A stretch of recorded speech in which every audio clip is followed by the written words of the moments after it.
that's really an interesting place to be, where you want something so much that it hurts when it isn't. Mm-hmm. We're going to talk about that. Brace yourself, because we want to tell you something really important. Okay. It is not possible to give up on a big dream. Okay. So, but it is possible to torture yourself in relationship to it. Mm-hmm. And then to lie to yourself by saying you've given it up. Mm-hmm. But if the pain is still there, in other words, and it is, so are you braced? You have no choice but to line up with it. Okay. You have to give in to your desire. Mm-hmm. You have to give in to your desire. You can't let what is, in all of its frivolous, inaccurate, temporary indicators, you can't let that hold you from your alignment. Mm-hmm. You've got to go with your desire in order to feel good. So I need to hear that. Why would you give up on something that matters so much? Because you forgot about the vortex, you forgot about the power of the universe, you forgot about your power of focus, but now you're remembering all of that. So line up with your desire. It is our promise to you. Your desire will not torture you, and it will not misbehave. It will not let you down. Your desire is real. It's in the vortex. You can have it. Line up with it. Line up with it.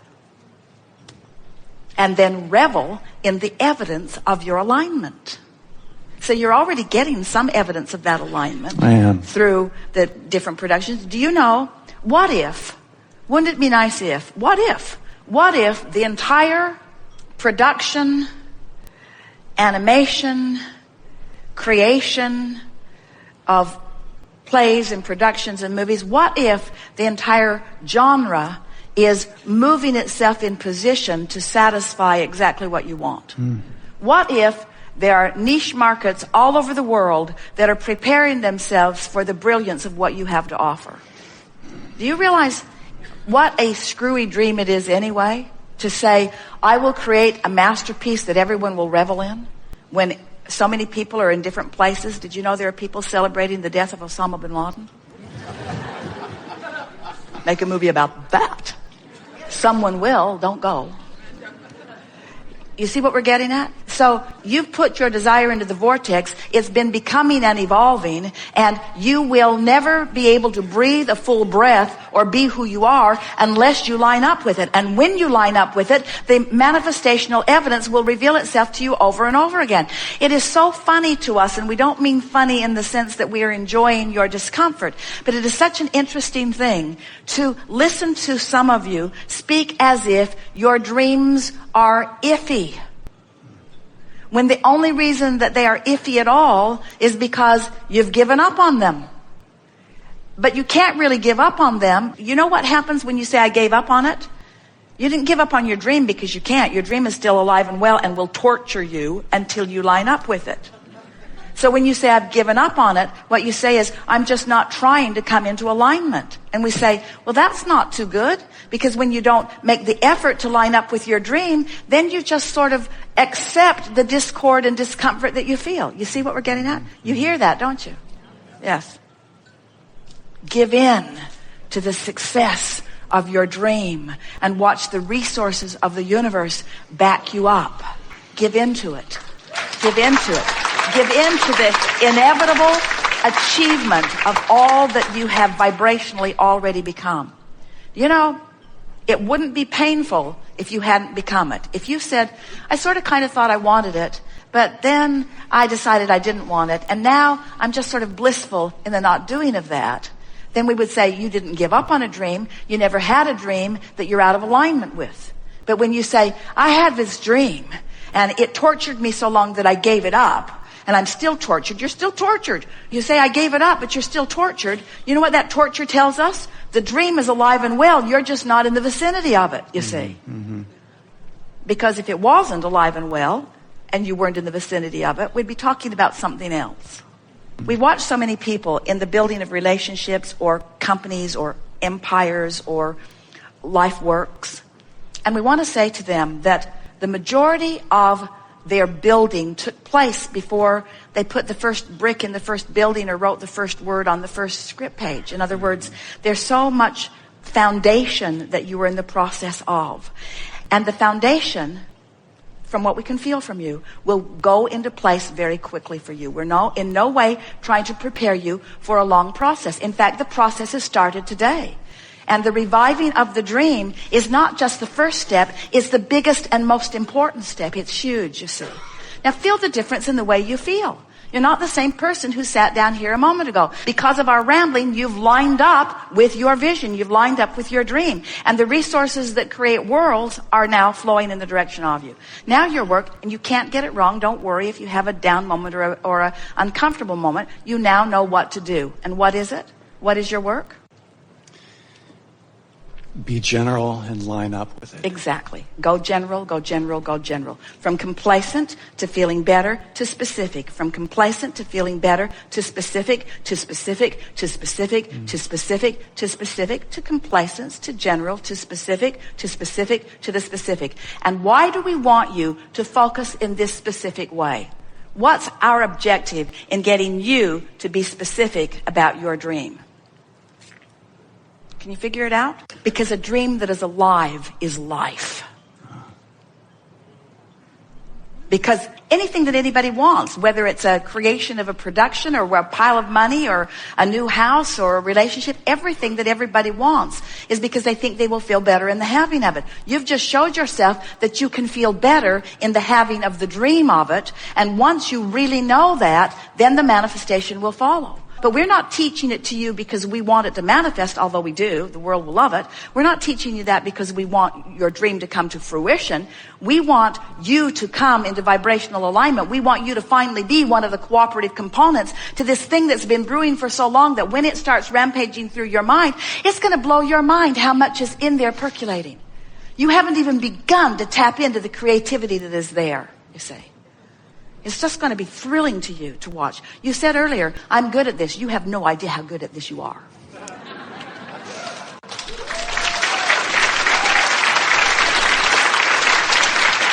And so, when you line up with it, you know what happens when you line up with it? Do you know how many, they call them angels in the production world, do you know how many people are having a hard time figuring out what to do with their money? The banks don't give them any return on it. The housing market isn't the most secure place to put it. People are gambling with it and doing all kinds of things. Do you know how many people are looking for something that they can add their dollars to, that are out there just trolling around vibrationally for things? So in this part of the cooperative components that are being gathered, there's all kinds of money just moving around in there, and you say, well, where is it? I can't see it. And we say, that's because you didn't keep your dream alive for a while. But once you let yourself yield to the creative juices that are flowing, the next logical step is somebody's going to show up and say, I've been looking for you. I've been waiting for someone who had a dream that I could invest in. You see. And nobody wants to invest in a dead dream. I had a dream, but it's dead now. I don't let myself think about it anymore. It's just too painful. But when you're alive with it, it attracts those who want to play with you. And there are so many who are ready to play in that way. And look at what's going on in this world. In other words, more avenues, not fewer avenues. There are more opportunities for you to do what you do in a very lucrative and productive and passionate way than ever before. This is the time for your dream to come into fruition. But before it does, you just got to line up with it, and you just did. Do you get what the vortex is? Have you been hearing about it enough, or do you want us to warm you up about it? No resistance in it whatsoever. No grouchiness, no orneriness, no fear, no trepidation, just pure positive energy of knowing who you are. So here you come into this physical body, and you mix it up, and you know what you don't want and you know what you do want, and you continue to send these rockets of desire, these rockets of expansion to this non-physical part of you who keeps up with each and every rocket. So the longer you live in your physical body, the more beautiful this vortex version of you becomes. The more refined, the more clear, the more expanded, the more exhilarated, the more expansive is the word that we love the most about it, the more joyful. In other words, through what you are living, you are causing expansion of this non-physical part of you. A non-physical part of you that you want to keep up with, but you can't keep completely up with, not like the inner being within you does. But it's your goal to keep up with that version of you, because this is the true version of you. This is the expanded version of you. This is the part of you that's weller than you were before you got sick, and more prosperous than you were before you didn't have enough money, and more secure before you became insecure. In other words, this is the expanded version of that which you are. So this vortex version, this vortex part of you, you can never get away from it. You can never separate yourself from it. And really, we want to say to you, you can never be unaware of it, because it pulses as the strongest vibration of that which is you. It is the strongest vibrational core of that which is you.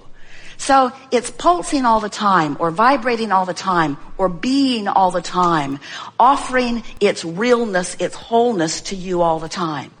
And here you are, still doing your job, mixing it up, knowing what you don't want, exploring the details of life, and living the manifestations that represent the relationship between all that life has caused you to ask for and where you are vibrationally in the moment. So, for example, let's say that you've been having one of those moments that we were describing, where you're feeling irritation or orneriness or resentment, whatever it is, and in the process expanding the vortex. And let's say that you're having a conversation with someone. It evolved from your awareness of it to your venting about it. You want to explain it to someone else. You might send out an email blast.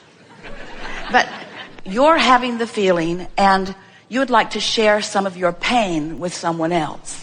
So now you're venting it. And so now that you're talking about it, it's even more active in your experience than it was before.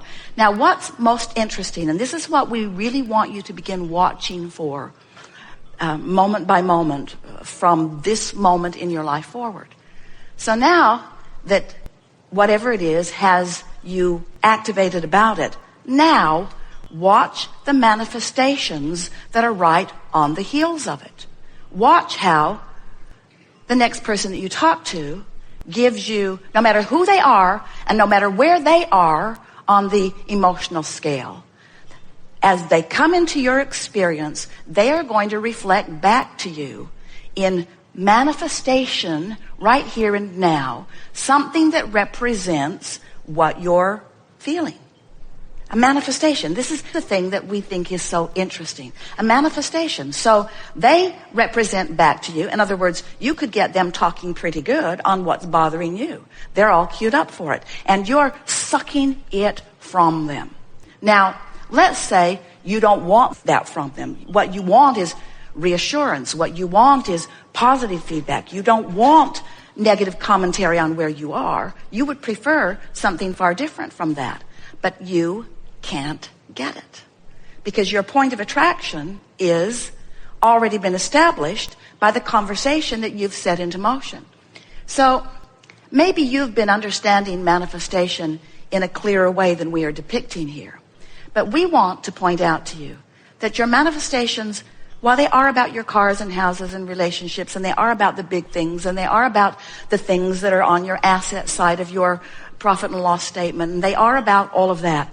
What the manifestations are that we're really talking about is, what are you right now evoking from that one and that one and that one and that one and that one? What are you manifesting in traffic? Cooperation or irritation? What are you manifesting at the front desk of a hotel? Cooperation, sweet smile, irritation. What are you manifesting? What are you manifesting? What are you manifesting? And the thing that we want you to hear is that what is does not mean diddly squat, in the sense that it doesn't matter if a hotel is disorganized. It doesn't matter if there's a condition in your physical body that you don't want. What is is irrelevant. It is irrelevant. It is irrelevant because what is only the snapshot of your practiced vibration, and what is relevant is your relationship with your vortex right now.